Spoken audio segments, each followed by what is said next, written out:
ਵਾਹਿਗੁਰੂ ਵਾਹਿਗੁਰੂ ਵਾਹਿਗੁਰੂ ਵਾਹਿਗੁਰੂ।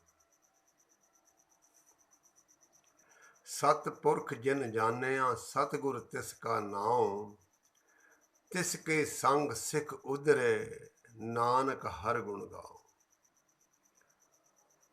धन धन सतगुरु गुरु अर्जन देव महाराज बख्शिश करते हैं। सतपुरख जिन जानिया सतगुर तिसका नाम। जिसने सतपुरख नूं जानिया, सतपुरख कौन है? वो अकाल पुरख वाहिगुरु, सदा कायम रहने वाला सर्व व्यापक, जिसकी जोत घट घट दे विच है, सारियां दे विच व्यापक है। कोई ऐसी थां नहीं है जिथे वो नहीं है।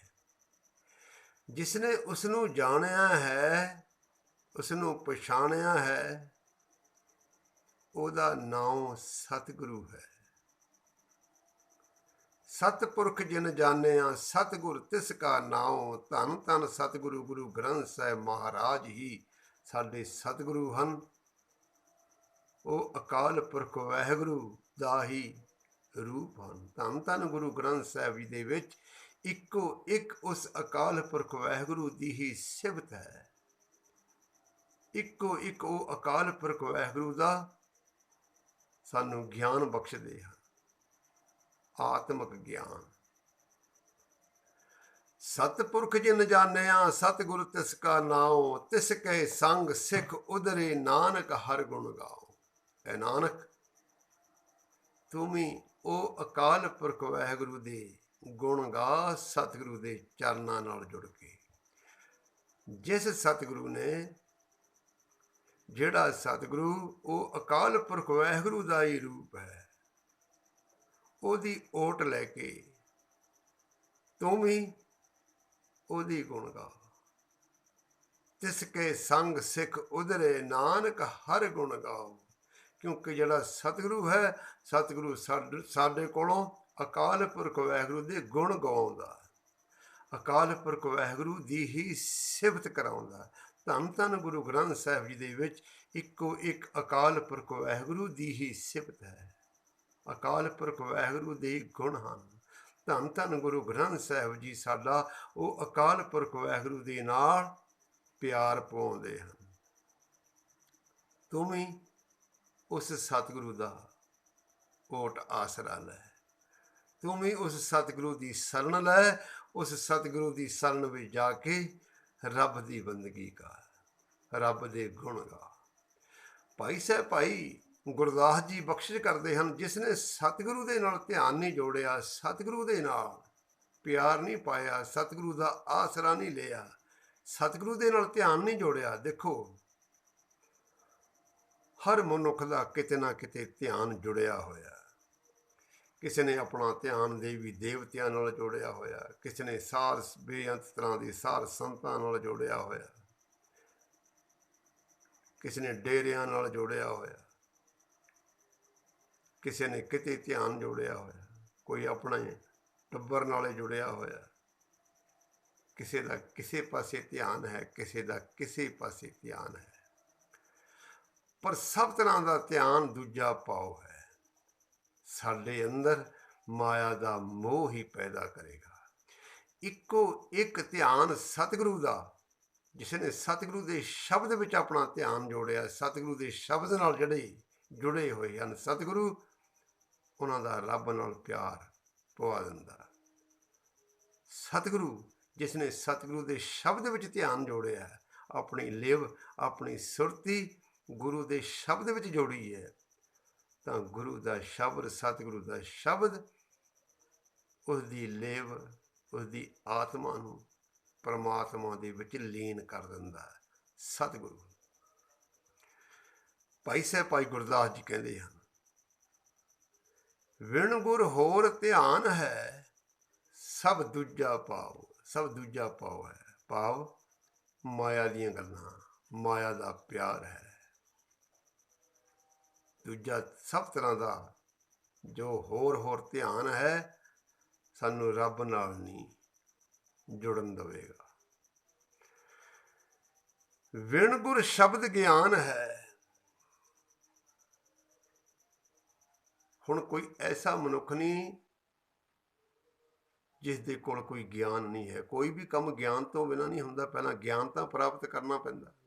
ਕੋਈ ਵੀ, ਭਾਵੇਂ ਕੋਈ ਡਾਕਟਰ ਹੈ, ਭਾਵੇਂ ਕੋਈ ਇੰਜੀਨੀਅਰ ਹੈ, ਭਾਵੇਂ ਕੋਈ ਵਕੀਲ ਹੈ, ਭਾਵੇਂ ਕੋਈ ਜੱਜ ਹੈ, ਭਾਵੇਂ ਕੋਈ ਵੀ ਹੈ, ਗਿਆਨ ਤੋਂ ਬਿਨਾਂ ਕੋਈ ਵੀ ਕੰਮ ਲਓ, ਛੋਟੇ ਤੋਂ ਛੋਟਾ, ਵੱਡੇ ਤੋਂ ਵੱਡਾ, ਕੋਈ ਵੀ ਕੰਮ ਕਰਨਾ ਹੋਵੇ ਪਹਿਲਾਂ ਗਿਆਨ ਪ੍ਰਾਪਤ ਕਰਨਾ ਪੈਂਦਾ ਹੈ। ਜੇ ਸਭ ਤਰ੍ਹਾਂ ਦਾ ਗਿਆਨ ਸਾਡੇ ਕੋਲ ਹੈ, ਜਿਸ ਨੂੰ ਗੁਰੂ ਬਾਰੇ ਗਿਆਨ ਨਹੀਂ, ਜਿਸ ਨੂੰ ਰੱਬ ਬਾਰੇ ਗਿਆਨ ਨਹੀਂ, ਜਿਸ ਨੂੰ ਇਹ ਨਹੀਂ ਪਤਾ ਮਨੁੱਖਾ ਜੀਵਨ ਕਾਹਦੇ ਵਾਸਤੇ ਮਿਲਿਆ, ਸਭ ਤਰ੍ਹਾਂ ਦਾ ਗਿਆਨ ਸਾਨੂੰ ਜੰਮਣ ਮਰਨ ਦੇ ਗੇੜ 'ਚ ਪਾਏਗਾ, ਸਾਡੀ ਮੁਕਤੀ ਨਹੀਂ ਹੋਏਗੀ। ਵਿਣ ਗੁਰ ਸ਼ਬਦ ਗਿਆਨ ਹੈ ਫਿੱਕਾ ਆਲਾਓ।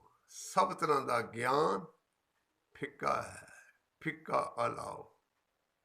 ਬਕਵਾਸਬਾਜੀ ਹੋਆ, ਬੇਕਾਰ ਹੈ, ਕੁਝ ਵੀ ਨਹੀਂ ਹੈ, ਫਿੱਕਾ ਹੈ, ਕੋਈ ਰਸ ਨਹੀਂ ਹੈ, ਕੋਈ ਰਸ ਨਹੀਂ ਮਿਲਣ ਲੱਗਿਆ। ਭਾਵ ਹੋਰ ਹੈ ਰਸ ਸਾਰਿਆਂ ਚੀਜ਼ਾਂ ਦੇ ਵਿੱਚ, ਸਭ ਤਰ੍ਹਾਂ ਦੇ ਗਿਆਨ ਵਿੱਚ ਰਸ ਹੈ, ਪਰ ਉਹ ਰਸ ਹੋਛਾ ਹੈ, ਫਿੱਕਾ, ਇੱਕ ਦਿਨ ਫਿੱਕਾ ਹੋ ਜਾਏਗਾ। ਪਰ ਜਿਹੜਾ ਗੁਰੂ ਦੇ ਸ਼ਬਦ ਵਿੱਚੋਂ ਰਸ ਮਿਲਣਾ, ਇਹ ਰਸ ਸਦਾ ਕਾਇਮ ਰਹਿਣ ਵਾਲਾ, ਇਹ ਰਸ ਕਦੇ ਫਿੱਕਾ ਨਹੀਂ ਹੁੰਦਾ, ਇਹ ਰਸ ਆਤਮਕ ਆਨੰਦ ਦੇਣ ਵਾਲਾ ਹੈ। ਗੁਰੂ ਦੇ ਸ਼ਬਦ ਵਿੱਚੋਂ ਜਿਹੜਾ ਰਸ ਮਿਲਦਾ ਹੈ, ਇਹਦੇ ਵਿੱਚ ਆਤਮਕ ਆਨੰਦ ਹੈ, ਜੀਵਨ ਬਦਲ ਦਿੰਦਾ। ਵਿਣ ਗੁਰ ਸ਼ਬਦ ਗਿਆਨ ਹੈ ਫਿੱਕਾ ਆਲਾਓ। ਵਿਣ ਗੁਰ ਚਰਣਾ ਪੂਜਣਾ। ਹੁਣ ਦੇਖੋ, ਇਸ ਜਗਤ ਵਿੱਚ ਮੈਨੂੰ ਤਾਂ ਲੱਗਦਾ ਨਹੀਂ ਹੈ ਕਿਸੇ ਚੀਜ਼ ਦੀ ਨਾ ਪੂਜਾ ਹੁੰਦੀ ਹੋਵੇ। ਤੁਸੀਂ ਵੀ ਗਿਣ ਲਓ, ਚੰਦਰਮਾ ਦੀ ਪੂਜਾ ਹੁੰਦੀ ਹੈ, ਸੂਰਜ ਦੀ ਪੂਜਾ ਹੁੰਦੀ ਹੈ, ਪੱਥਰਾਂ ਦੀ ਪੂਜਾ ਹੁੰਦੀ ਹੈ, ਦੇਵੀ ਦੇਵਤਿਆਂ ਨੂੰ ਪੂਜਿਆ ਜਾਂਦਾ, ਇਸਤਰੀ ਦੀ ਪੂਜਾ ਹੁੰਦੀ ਹੈ, ਮਨੁੱਖ ਦੀ ਪੂਜਾ ਹੁੰਦੀ ਹੈ, ਜਾਨਵਰਾਂ ਦੀ ਪੂਜਾ ਹੁੰਦੀ ਹੈ, ਪਾਣੀ ਦੀ ਪੂਜਾ ਹੁੰਦੀ ਹੈ, ਅੱਗ ਦੀ ਪੂਜਾ ਹੁੰਦੀ ਹੈ। ਕਿੰਨੀ ਪੂਜਾ ਹੁੰਦੀ, ਬੇਅੰਤ ਤਰ੍ਹਾਂ ਦੀ ਪੂਜਾ ਹੈ। ਕੋਈ ਕਿਸੇ ਨੂੰ ਪੂਜਦਾ, ਕੋਈ ਕਿਸੇ ਨੂੰ ਪੂਜਦਾ ਹੈ, ਪੂਜੀ ਜਾਓ। ਪਰ ਜਿਸ ਨੇ ਗੁਰੂ ਨੂੰ ਨਹੀਂ ਪੂਜਿਆ, ਜਿਸ ਨੇ ਸਤਿਗੁਰੂ ਨੂੰ ਨਹੀਂ ਪੂਜਿਆ, ਇਹ ਸਭ ਤਰ੍ਹਾਂ ਦੀ ਪੂਜਾ ਸਾਨੂੰ ਜੰਮਣ ਮਰਨ ਦੇ ਗੇੜ 'ਚੋਂ ਨਹੀਂ ਕੱਢ ਸਕੇਗੀ।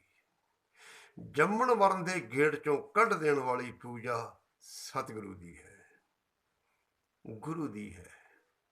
ਸਤਿਗੁਰੂ ਦੀ ਪੂਜਾ ਕਿਵੇਂ ਕਰਨੀ ਹੈ? ਆਪਣੀ ਸੁਰਤੀ ਬਿਰਤੀ ਗੁਰੂ ਦੇ ਸ਼ਬਦ ਨਾਲ ਜੋੜਨੀ ਹੈ। ਗੁਰੂ ਦੇ ਸ਼ਬਦ ਨੂੰ ਸਮਝਣਾ ਹੁੰਦਾ ਹੈ, ਗੁਰੂ ਦੇ ਸ਼ਬਦ ਨੂੰ ਵਿਚਾਰਨਾ ਹੁੰਦਾ ਹੈ। ਗੁਰੂ ਦੀ ਬਾਣੀ ਨੂੰ ਜਿੰਨਾ ਚਿਰ ਆਪਾਂ ਵਿਚਾਰਾਂਗੇ ਨਹੀਂ, ਸਮਝਾਂਗੇ ਨਹੀਂ, ਸਾਡਾ ਜੀਵਨ ਨਹੀਂ ਬਦਲੇਗਾ, ਸਾਡਾ ਸੁਭਾਅ ਨਹੀਂ ਬਦਲੇਗਾ। ਗੁਰੂ ਨੇ ਸਾਡੇ ਨੈਣ ਨਕਸ਼, ਮੂੰਹ ਮੱਥਾ ਇਹ ਨਹੀਂ ਬਦਲਣਾ, ਸਾਡਾ ਸੁਭਾਅ ਬਦਲਣਾ। ਸਾਡਾ ਸੁਭਾਅ ਤਾਂ ਬਦਲ ਨਹੀਂ ਰਿਹਾ। ਕਿਉਂ ਨਹੀਂ ਬਦਲ ਰਿਹਾ? ਕਿਉਂਕਿ ਅਸੀਂ ਬਾਣੀ ਪੜ੍ਹਦੇ ਹਾਂ, ਸੁਣਦੇ ਹਾਂ, ਸੰਗਤ ਵਿੱਚ ਵੀ ਜਾਂਦੇ ਹਾਂ, ਪਰ ਅਸੀਂ ਗੁਰੂ ਦੀ ਬਾਣੀ ਨੂੰ ਸਮਝਦੇ ਨਹੀਂ। ਅਸੀਂ ਗੁਰੂ ਨੂੰ ਦੇਖ ਜਾਂਦੇ, ਅਸੀਂ ਗੁਰੂ ਨੂੰ ਮਿਲ ਕੇ ਨਹੀਂ ਜਾਂਦੇ, ਗੁਰੂ ਨਾਲ ਗੱਲਾਂ ਨਹੀਂ ਕਰਕੇ ਜਾਂਦੇ, ਗੁਰੂ ਦੀ ਗੱਲ ਸੁਣ ਕੇ ਨਹੀਂ ਜਾਂਦੇ, ਗੁਰੂ ਦੀ ਗੱਲ ਸਮਝਣ ਦਾ ਯਤਨ ਨਹੀਂ ਕਰਦੇ। ਜੀਵਨ ਕਿਵੇਂ ਬਦਲੇਗਾ? ਸਾਡਾ ਸੁਭਾਅ ਕਿਵੇਂ ਬਦਲੇਗਾ? ਭਾਈ ਸਾਹਿਬ ਭਾਈ ਗੁਰਦਾਸ ਜੀ ਬਖਸ਼ਿਸ਼ ਕਰਦੇ ਹਨ, ਵਿਣ ਗੁਰ ਚਰਣਾ ਪੂਜਣਾ। ਗੁਰੂ ਦੇ ਚਰਨਾਂ ਨੂੰ ਜਿਨ੍ਹਾਂ ਨੇ ਨਹੀਂ ਪੂਜਿਆ, ਗੁਰੂ ਦੇ ਚਰਨ ਕੀ ਹਨ? ਚਰਨ ਆਪਾਂ ਪੈਰਾਂ ਨੂੰ ਕਹਿ ਦਿੰਦੇ, ਪੈਰ ਤਾਂ ਕਿਸੇ ਮਨੁੱਖ ਦੇ ਹੋ ਸਕਦੇ ਆ, ਪਰ ਗੁਰੂ ਦੇ ਚਰਨ, ਗੁਰੂ ਤਾਂ ਉਹ ਅਕਾਲ ਪੁਰਖ ਵਾਹਿਗੁਰੂ ਰੱਬ ਦਾ ਰੂਪ ਹੈ, ਜਿਸਦਾ ਨਾ ਰੂਪ ਹੈ, ਨਾ ਰੇਖ ਹੈ, ਨਾ ਰੰਗ ਹੈ। ਉਹਦੇ ਚਰਨ ਕਿਹੜੇ ਹਨ? ਰੱਬ ਦੇ ਚਰਨ, ਗੁਰੂ ਦੇ ਚਰਨ। ਗੁਰੂ ਦੀ ਬਾਣੀ ਹੈ, ਗੁਰੂ ਦਾ ਉਪਦੇਸ਼ ਹੈ, ਗੁਰੂ ਦੀ ਸਿੱਖਿਆ ਹੈ, ਗੁਰਮਤਿ ਦਾ ਸਿਧਾਂਤ ਹੈ। ਇਹ ਸਮਝਣਾ। ਵਿਣ ਗੁਰ ਚਰਣਾ ਪੂਜਣਾ। ਗੁਰੂ ਦੇ ਚਰਨ, ਗੁਰੂ ਦਾ ਉਪਦੇਸ਼ ਹੈ, ਗੁਰੂ ਦੀ ਸਿੱਖਿਆ ਹੈ। ਕਥਾ ਕੀਰਤਨ ਸੁਣ ਸੁਣ ਕੇ ਵਿੱਚੋਂ ਗਿਆਨ ਪ੍ਰਾਪਤ ਕਰਨਾ। ਵਿਣ ਗੁਰ ਚਰਣਾ ਪੂਜਣਾ ਸਭ ਕੂੜਾ ਸੁਆਓ। ਜੇ ਗੁਰੂ ਦੇ ਚਰਨਾਂ ਨੂੰ ਨਹੀਂ ਪੂਜਿਆ, ਗੁਰੂ ਦੀ ਬਾਣੀ ਨੂੰ ਨਹੀਂ ਸਮਝਿਆ, ਤਾਂ ਹੋਰ ਸਭ ਤਰ੍ਹਾਂ ਦੇ ਕੋਈ ਕਰਮ ਕਾਂਡ ਕਰੀ ਜਾਵੇ, ਇਹ ਸਭ ਝੂਠਾ ਸਵਾਦ ਹੈ, ਕੂੜਾ ਸਵਾਦ ਹੈ। ਕਿਉਂਕਿ ਸਵਾਦ ਤਾਂ ਹਰ ਕੰਮ ਦੇ ਵਿੱਚ ਹੈ, ਪਰ ਇਹ ਝੂਠਾ ਸਵਾਦ ਹੈ। ਅਸਲ ਸਵਾਦ, ਸੱਚਾ ਸਵਾਦ, ਸਦਾ ਕਾਇਮ ਰਹਿਣ ਵਾਲਾ ਰਸ ਗੁਰੂ ਦੇ ਸ਼ਬਦ ਵਿੱਚੋਂ ਮਿਲਣਾ। ਗੁਰਮੁਖ ਪਿਆਰਿਓ, ਅੱਗੇ ਭਾਈ ਸਾਹਿਬ ਭਾਈ ਗੁਰਦਾਸ ਜੀ ਬਖਸ਼ਿਸ਼ ਕਰਦੇ ਹਨ, ਭਾਈ ਗੁਰੂ ਦੀ ਸ਼ਰਨ ਲਓ, ਵਿਣ ਗੁਰ ਬਚਨ ਜੋ ਮੰਨਣਾ। ਗੁਰੂ ਦੇ ਬਚਨਾਂ ਨੂੰ ਜਿਹੜਾ ਨਹੀਂ ਮੰਨਦਾ, ਜਿਹੜਾ ਗੁਰੂ ਦੇ ਬਚਨਾਂ ਨੂੰ ਛੱਡ ਕੇ ਹੋਰ ਅਸੀਂ ਗੁਰੂ ਦੇ ਬਚਨਾਂ ਨੂੰ ਨਹੀਂ ਮੰਨਦੇ, ਸੁਣਦੇ ਵੀ ਨਹੀਂ। ਬਚਨ ਮੰਨਣਾ ਤਾਂ ਕੀ ਹੈ, ਸੁਣਦੇ ਵੀ ਨਹੀਂ। ਅਸੀਂ ਕਿਸੇ ਮਨੁੱਖ ਉੱਤੇ ਤਾਂ ਵਿਸ਼ਵਾਸ ਕਰ ਲੈਂਦੇ, ਜੰਤਰਾਂ ਮੰਤਰਾਂ ਉੱਤੇ, ਜੋਤਸ਼ੀਆਂ ਉੱਤੇ, ਇਹਨਾਂ ਉੱਤੇ ਸਾਡਾ ਵਿਸ਼ਵਾਸ ਬਣ ਜਾਂਦਾ। ਪਰ ਗੁਰੂ ਦੇ ਬਚਨਾਂ ਉੱਤੇ ਸਾਡਾ ਵਿਸ਼ਵਾਸ ਕਿਉਂ ਨਹੀਂ ਬਣਦਾ? ਕਿਉਂਕਿ ਅਸੀਂ ਗੁਰੂ ਦੇ ਬਚਨਾਂ ਨੂੰ ਸਮਝਣ ਦਾ ਯਤਨ ਵੀ ਨਹੀਂ ਕਰਦੇ। ਵਿਸ਼ਵਾਸ ਤਾਂ ਬਣ ਜਾਵੇ, ਅਸੀਂ ਸਮਝਣ ਦਾ ਯਤਨ ਨਹੀਂ ਕਰਦੇ। ਸੇਵਕ ਸਿੱਖ ਪੂਜਣ ਸਭ ਆਵੇਂ, ਸਭ ਗਾਵੇਂ ਹਰ ਹਰ ਉੱਤਮ ਬਾਣੀ। ਗਾਵਿਆ ਸੁਣਿਆ ਤਿਨ ਕਾ ਹਰ ਥਾਂ ਪਾਵੇ, ਜਿਨ ਸਤਿਗੁਰ ਕੀ ਆਗਿਆ ਸਤ ਸਤ ਕਰ ਮੰਨ। ਅਸੀਂ ਸਤਿਗੁਰੂ ਨੂੰ ਪੂਜਣ ਵੀ ਆਉਂਦੇ, ਗੁਰੂ ਦੀ ਬਾਣੀ ਪੜ੍ਹਦੇ ਵੀ ਹਾਂ, ਗਾਉਂਦੇ ਵੀ ਹਾਂ, ਪਰ ਸਾਡਾ ਸਤਿਗੁਰੂ 'ਤੇ ਵਿਸ਼ਵਾਸ ਇਸ ਕਰਕੇ ਨਹੀਂ ਬਣਦਾ, ਪਿਆਰ ਇਸ ਕਰਕੇ ਨਹੀਂ ਬਣਦਾ ਕਿਉਂਕਿ ਅਸੀਂ ਜੋ ਸ਼ਬਦ ਗਾ ਰਹੇ ਹਾਂ, ਪੜ੍ਹ ਰਹੇ ਹਾਂ, ਉਸ ਨੂੰ ਸਮਝਣ ਦਾ ਯਤਨ ਨਹੀਂ ਕਰਦੇ। ਇਸ ਕਰਕੇ ਭਾਈ ਸਾਹਿਬ ਭਾਈ ਗੁਰਦਾਸ ਜੀ ਬਖਸ਼ਿਸ਼ ਕਰਦੇ ਹਨ, ਵਿਣ ਗੁਰ ਬਚਨ ਜੋ ਮੰਨਣਾ। ਜਿੰਨਾ ਚਿਰ ਗੁਰੂ ਦੇ ਬਚਨਾਂ ਨੂੰ ਆਪਾਂ ਮੰਨਾਂਗੇ ਨਹੀਂ, ਮੰਨਾਂਗੇ ਤਾਂ ਪਹਿਲਾਂ ਜਦੋਂ ਅਸੀਂ ਸਮਝਾਂਗੇ। ਆਪਾਂ ਨੂੰ ਕੋਈ ਨਾ ਕੋਈ, ਕਈ ਵਾਰੀ ਕੋਈ ਗੱਲ ਸਮਝਾਉਂਦਾ ਹੁੰਦਾ, ਅਸੀਂ ਵਾਰ-ਵਾਰ ਪੁੱਛਦੇ, ਬਈ ਮੈਨੂੰ ਤੇਰੀ ਗੱਲ ਸਮਝ ਨਹੀਂ ਆਈ, ਮੈਨੂੰ ਦੁਬਾਰੇ ਫਿਰ ਦੱਸ। ਉਹ ਫਿਰ ਦੱਸਦਾ। ਬੰਦਾ ਕਈ ਵਾਰੀ ਫਿਰ ਕਹਿੰਦਾ, ਮੈਨੂੰ ਅਜੇ ਵੀ ਸਮਝ ਨਹੀਂ ਆਈ, ਦੁਬਾਰੇ ਦੱਸ, ਕਿਤੇ ਮੈਂ ਗਲਤ ਕੰਮ ਨਾ ਕਰ ਬੈਠਾ। ਉਹ ਫਿਰ ਪੁੱਛਦਾ, ਮੈਨੂੰ ਇੱਥੇ ਤੱਕ ਸਮਝ ਆ ਗਈ, ਆਹ ਗੱਲ ਮੈਨੂੰ ਸਮਝ ਆ ਗਈ, ਮੈਨੂੰ ਅੱਗੇ ਨਹੀਂ ਪਤਾ ਚੱਲਦਾ। ਫਿਰ ਦੱਸਦਾ, ਉਹ ਫਿਰ ਸਮਝਣ ਦਾ ਯਤਨ ਕਰਦਾ। ਇਸ ਤਰੀਕੇ ਦੇ ਨਾਲ ਹੇ ਭਾਈ, ਇਹ ਗੁਰੂ ਨੂੰ ਸਮਝਣਾ ਵੀ ਕੋਈ ਸੌਖਾ ਕੰਮ ਨਹੀਂ। ਵਾਰ-ਵਾਰ ਗੁਰੂ ਨੂੰ ਪੁੱਛੋ, ਵਾਰ-ਵਾਰ ਗੁਰੂ ਦੀ ਬਾਣੀ ਨੂੰ, ਗੁਰੂ ਦੇ ਉਪਦੇਸ਼ ਨੂੰ, ਗੁਰੂ ਦੇ ਸ਼ਬਦ ਨੂੰ ਸਮਝਣ ਦਾ ਯਤਨ ਕਰੋ। ਵਾਰ-ਵਾਰ ਜੇ ਨਹੀਂ ਸਮਝ ਆਉਂਦੀ, ਫਿਰ ਗੁਰੂ ਦਾ ਧਿਆਨ ਧਰ ਕੇ ਬੇਨਤੀ ਵੀ ਕਰੋ, ਸਤਿਗੁਰੂ ਕਿਰਪਾ ਕਰ, ਤੇਰੀ ਬਾਣੀ ਸਮਝ ਆਵੇ, ਸਾਡੇ ਹਿਰਦੇ ਵਿੱਚ ਵਸੇ, ਤਾਂ ਕਿ ਅਸੀਂ ਤੇਰੇ ਸ਼ਬਦ ਨੂੰ, ਤੇਰੀ ਬਾਣੀ ਨੂੰ ਸਤ ਕਰਕੇ ਮੰਨ ਸਕੀਏ।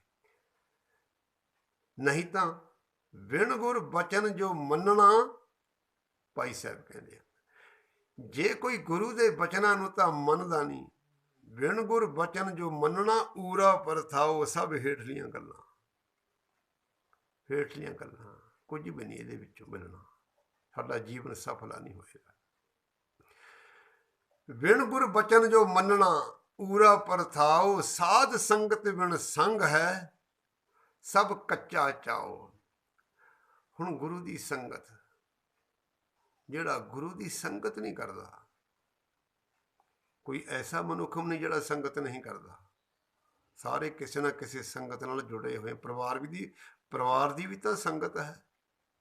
ਕੋਈ ਪਰਿਵਾਰ ਦੀ ਸੰਗਤ ਵਿੱਚ ਮਸਤ ਹੈ ਆਪਣਾ, ਸਕੂਲ ਦੀ ਵੀ ਸੰਗਤ ਹੈ, ਕਾਲਜ ਦੀ ਵੀ ਸੰਗਤ ਹੈ, ਦਫ਼ਤਰ ਦੀ ਵੀ ਸੰਗਤ ਹੈ, ਬੇਅੰਤ ਤਰ੍ਹਾਂ ਦੀ ਸੰਗਤ ਹੈ। ਜੇ ਕੋਈ ਗੁਰੂ ਦੀ ਸੰਗਤ ਨਹੀਂ ਕਰਦਾ, ਹੋਰ ਬਹੁਤ ਤਰ੍ਹਾਂ ਦੀਆਂ ਸੰਗਤਾਂ ਨਾਲ ਜੁੜਿਆ ਹੋਇਆ, ਪਰ ਗੁਰੂ ਦੀ ਸੰਗਤ ਤੋਂ ਵਾਂਝਾ ਹੈ। ਕਹਿੰਦੇ ਸਾਧ ਸੰਗਤ ਬਿਨ ਸੰਗ ਹੈ, ਸਭ ਕੱਚਾ ਚਾਓ। ਇਹ ਸਭ ਚਾਓ ਕੱਚਾ ਹੈ। ਪਿਆਰ ਪਰਿਵਾਰ ਦੀ ਸੰਗਤ ਵਿੱਚ ਮਨੁੱਖ ਬੜੇ ਚਾਓ ਨਾਲ ਬੈਠਦਾ, ਪਰ ਅਖੀਰ ਨੂੰ ਇਹ ਚਾਓ ਉਤਰ ਜਾਂਦਾ। ਸਕੂਲ ਦੀ ਸੰਗਤ ਵਿੱਚ ਚਾਓ ਨਾਲ ਬੈਠਦਾ, ਕਾਲਜ ਦੀ ਸੰਗਤ ਚਾਓ ਨਾਲ ਕਰਦਾ, ਦਫ਼ਤਰਾਂ ਦੀ ਸੰਗਤ ਚਾਓ ਨਾਲ ਕਰਦਾ, ਸਭ ਤਰ੍ਹਾਂ ਦੀ ਸੰਗਤ ਚਾਓ ਨਾਲ ਕਰਦਾ, ਪਰ ਗੁਰੂ ਦੀ ਸੰਗਤ ਵਿੱਚ ਆ ਕੇ ਗੁਰੂ ਦੀ ਸੰਗਤ ਚਾਓ ਨਾਲ ਕਰਦਾ ਹੀ ਨਹੀਂ ਹੈ। ਸਤਿਗੁਰੂ ਜੀ ਕਹਿੰਦੇ ਹਨ, ਭਾਈ ਸਾਹਿਬ ਭਾਈ ਗੁਰਦਾਸ ਜੀ ਬਖਸ਼ਿਸ਼ ਕਰਦੇ ਹਨ, ਸਾਧ ਸੰਗਤ ਬਿਨ ਸੰਗ ਹੈ ਸਭ ਕੱਚਾ ਚਾਓ। ਇਹ ਸਾਰਾ ਚਾਓ ਤੇਰਾ ਕੱਚਾ ਹੈ, ਅਖੀਰ ਨੂੰ ਇਹ ਉਤਰ ਜਾਣਾ ਹੈ।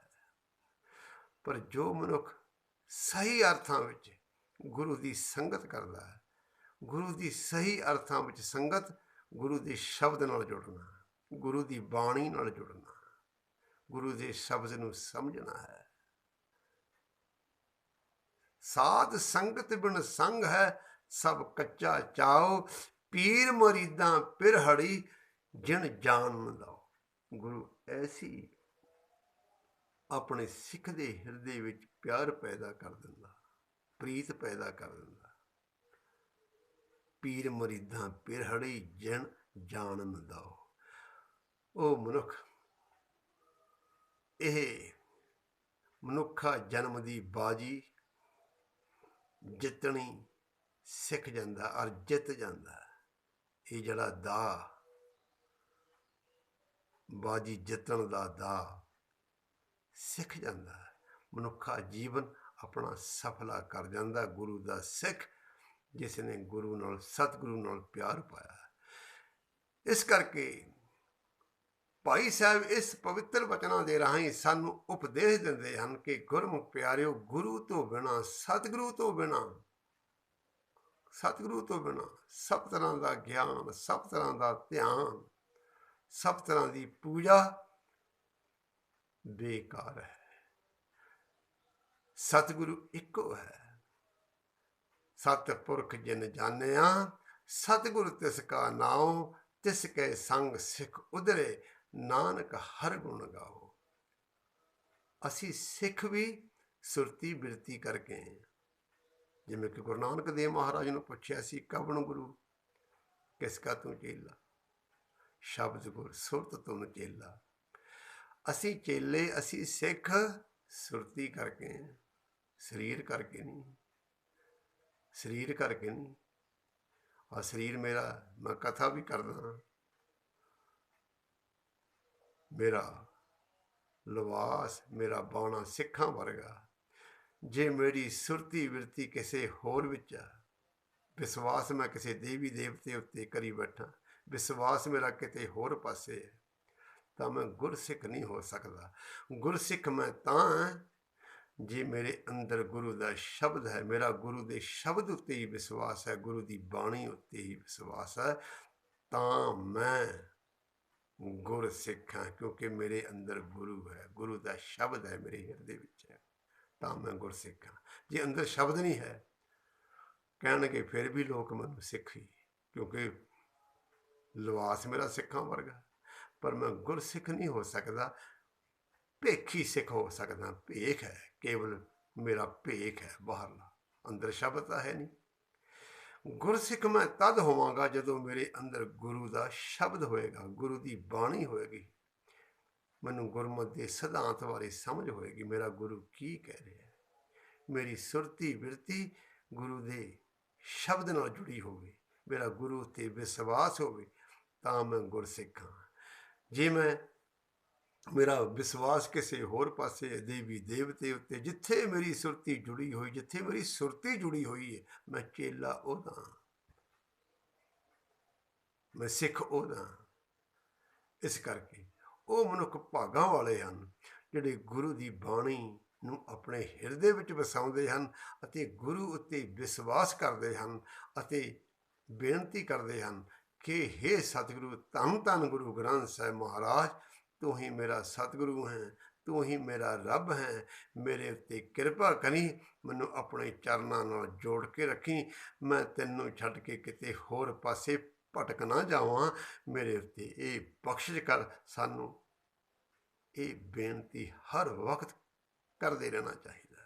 ਵਾਹਿਗੁਰੂ ਜੀ ਕਾ ਖਾਲਸਾ, ਵਾਹਿਗੁਰੂ ਜੀ ਕੀ ਫਤਿਹ।